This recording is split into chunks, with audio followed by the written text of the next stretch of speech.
Hey everyone, for this video, I'll show you how to increase Telegram download speeds. With this tutorial, you will be able to download videos and photos way faster. The first step is opening your App Store.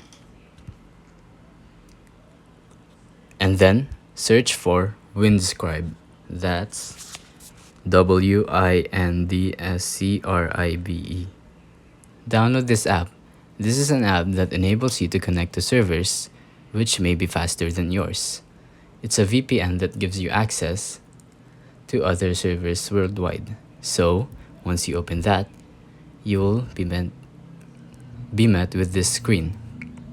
Just tap on the power button at the top right corner, and then you should be able to connect to other servers. The second solution is opening Telegram.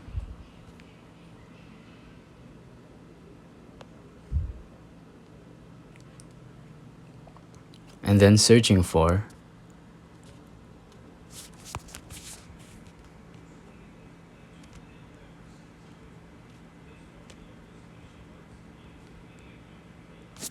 link to files bot. Let's tap on this one and then just tap on start. Then all you have to do is forward the video or photo to this bot, and then you're set. It will give you a link where you can download the file way faster. It's that simple. If you think this video was helpful, please consider liking, subscribing, and hitting the notification bell. If you have any questions, feel free to comment down below.